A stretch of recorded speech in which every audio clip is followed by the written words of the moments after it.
everybody, I wanted to do this video for Glow. This one was requested. She had asked me if you could use pipe cleaners in the Happy Jig, and I guess I'm happy to report that you can. I just did a simple shape because I don't want to read the instruction manual for how to do stuff. I'm sure that I could later on figure out a word or something like that. I just did a simple shape. But these are some pipe cleaners that I got, not this year, probably last year, during the Valentine's Day sale stuff. And they have pipe cleaners in it, so this is what I had on hand. And all I did was, the jig comes with a bunch of the pegs in different sizes.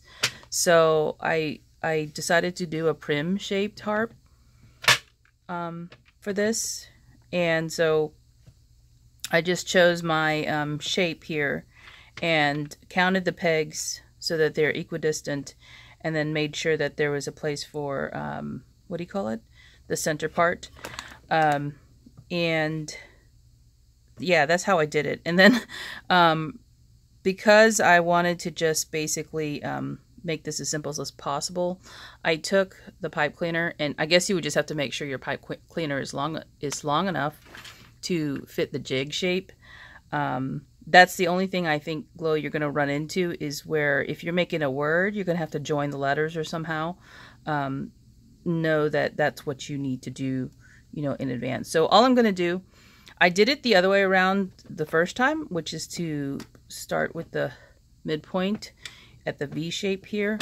But I'm going to try it like this. And I'm just going to wrap my pipe cleaner around the center pole. And the pegs, they stay in pretty well. I didn't have an issue with when I did it the first time, because they snap in.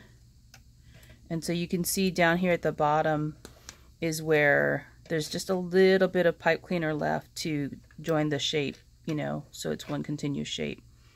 So I'm going to do this, and you just kind of have to guide it around. Oh, that peg came out, so maybe I didn't stick that down in well enough, or there really is too much pressure with them coming out. I don't know. So you could see here, I'm sorry, my fingers are in the way, as I lead that around the bottom here. And with wire, you wouldn't do that, because wire, you have a, you know, roll you're dealing with. Of course, if you're towards the end of the roll, you would want to make sure you have enough.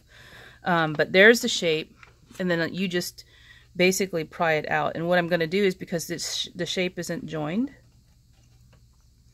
I'm going to join them together after I take it off the jig. So I just slid it up, and yeah, your shape gets out of whack a little bit. So I'm going to just basically lock these around the bottom here, and you could just shape it back into position that you want it to, or you can put it back on the jig and do it that way. It will be harder for me because that hole is, it slid right in there.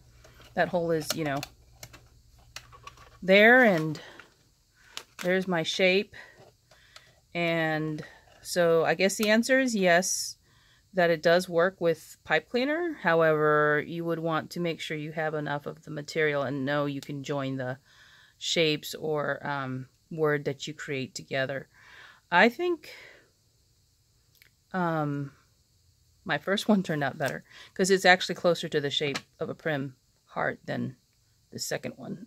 So if I had to do it, you know, learning wise, I would probably do it the first way I did it again, as opposed to the second way. So trying something new. But you can, you know, you can shape your heart into whatever. You could probably do this without a jig, but Gloria was asking me about the jig and using pipe cleaner. So there's the tutorial or demo, and I guess you have your answer. Thanks for watching, guys, and I'll be back with more. Bye.